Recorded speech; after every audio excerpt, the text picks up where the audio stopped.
जय जवान जय किसान। गोल्डन ईगल कंपनी मेरी ही नहीं आपकी भी है। आज से आप सभी को तेल बेचने के लिए एक दुकान से दूसरी दुकान भटकने की जरूरत नहीं, बिल्कुल नहीं। हमारी कंपनी आपकी मदद के लिए आपके दरवाजे तक आ गई है। इस काम के लिए मैं आपकी सोसाइटी को 10 करोड़ रुपए एडवांस दूंगा। आप जो 150 रुपए में बेच रहे थे, हमारी गोल्डन ईगल कंपनी उसी को 200 रुपए में खरीदेगी। किसी को कुछ पूछना है?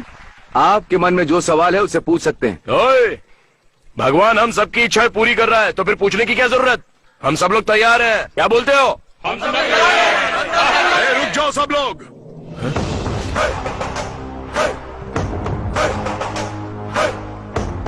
ओ, नंदी ब्रांड। आप यहाँ खरीदने के लिए आए हैं, बेचने के लिए? खरीदने के लिए आए हैं। खरीद कर क्या करोगे? ऑफ कोर्स बेचेंगे इसे। ओहो, यहाँ बैठे सभी लोग मालिक की हैसियत से आए, पर मुझे तुम्हारे मालिक होने पर शक है। तू ओनर नहीं लगता, ब्रोकर लगता है। ये क्या कृष्णा, तेल कंपनी के मालिक को ब्रोकर कैसे कह सकते हो? महेश भाई, आप मूंगफली खरीदते हो और उसका तेल निकालकर दुकान पर बेचते हो। लोग उसे खरीदते हैं। तुम एक मालिक हो ये सब जानते हैं, लेकिन इस आदमी ने तो कुछ किया ही नहीं। हमसे खरीदेगा और किसी और को बेचेगा। तो जो बीच में आकर हमारी बिक्री को बढ़ा देता है उसे हम क्या कहते हैं? तो आपको समझ नहीं आया, ब्रोकर या ओनर? हाँ, यही डाउट है ना तुम्हें? डाउट नहीं है, यकीन है। चलिए जाने दीजिए ब्रोकर साहब, बताइए तेल आप किस कीमत पर बेचेंगे? 140 रुपीज। हमसे जब 200 में खरीद रहे हो तो 140 में कैसे बेचोगे?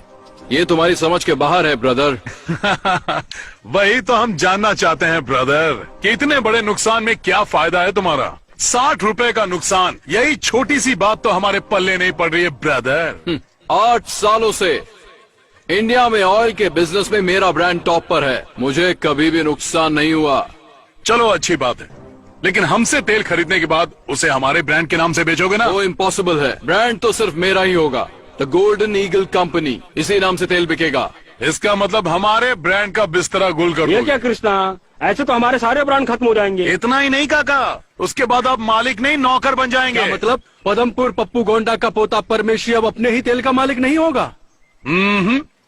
ये आपका ब्रोकर और आप सप्लायर। गोल्डन ईगल कंपनी के सिर्फ एक सप्लायर होंगे। ओए, हम जैसे लोगों को तेल बेचते हैं ना, वैसे ही ये भी हमारा वही तेल ज्यादा कीमत पर खरीद कर लोगों को बेच रहा है। तो इसमें हमको नुकसान क्या हो रहा है? फायदा ही तो है ना। परफेक्ट, बिल्कुल सही बात बोल रहा है ये, पर इसे ये बात समझ में नहीं आ रही है। तुझे प्रॉब्लम क्या है मेरे दोस्त? इसमें हमारा नुकसान ही क्या है कृष्णा? नुकसान?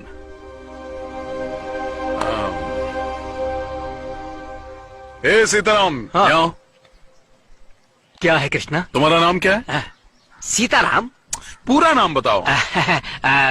सिल्क सीताराम पूरा नाम।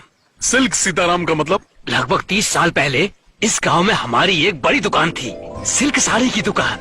खानदानी व्यापार था, बहुत पैसा कमाते थे। घर पर ही बुनते थे और उसे ले जाकर अपनी दुकान में सजाकर बेच देते थे। फिर क्या हुआ? उस समय मैं लगभग 25 का रहा होऊंगा। मुंबई से एक बहुत बड़ी टेक्सटाइल कंपनी हमारे गांव में आई। उस टेक्सटाइल कंपनी वाले ने हमें कहा कि हम तुम्हें 20% ज्यादा फायदा देंगे। मेरा बाप लालची था, मान गया। 2 साल तक तो सब कुछ ठीक चलता रहा, लेकिन बाद में क्या हुआ? बाद में उन्होंने अचानक से सारे दाम धीरे से धम से गिरा दिए। वो दाम हमारे लिए कम था, हम सभी बर्बाद हो गए। मेरे बाप की दुकान बंद हो गई। पर दुकान बंद क्यों की? पूरे इलाके में सबसे ज्यादा नाम था तो दोबारा खोल सकते थे ना? हमारे पास जितने भी ग्राहक आते थे हम बॉम्बे कंपनी भेज देते थे, और वो लोग वापस हमारी दुकान पर क्यों आएंगे? हम लोग भारी कर्ज में दब गए। फिर उसके बाद मेरे पिता ने कर्जे की वजह से प्रॉपर्टी बेच दी, और एक दिन उन्होंने खुद को फांसी लगा ली। दूसरे दिन मेरी माँ ने सबके खाने में जहर मिला के खिला दिया और खुद भी खा लिया। मेरे घर में 25 लोग थे, सभी मर गए। सिर्फ एक मैं बच गया ये दिन देखने के लिए। आज भी जिंदा रुमाल बेचने के लिए।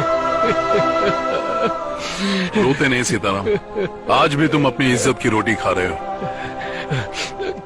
कृष्णा भाई, जब कोई हमारी दुकान में खरीदारी करता था तो हम लोग उसे 2 रुमाल मुफ्त में दिया करते थे। हमने ये रुमाल कभी पैसा कमाने के लिए नहीं बेचा था, लेकिन आज यही रुमाल बेचकर अपना जीवन चला रहा और घुट घुट के मर रहा हूं। कृष्णा, कॉटन, टेरी कॉटन रुमाल ले लो। आप लोग समझ गए होंगे कि मैं क्या समझाना चाहता था। मैं अपना ब्रांड नहीं बेचने वाला। नहीं, मैं भी नहीं बेचूंगा। मैं भी नहीं बेचूंगा। मैं भी नहीं बेचूंगा। अब मैं भी मरते दम तक अपने ब्रांड का मालिक रहूंगा। हम तैयार हैं। ए ब्रोकर, तू यहाँ से एक रुमाल भी नहीं ले जा पाएगा।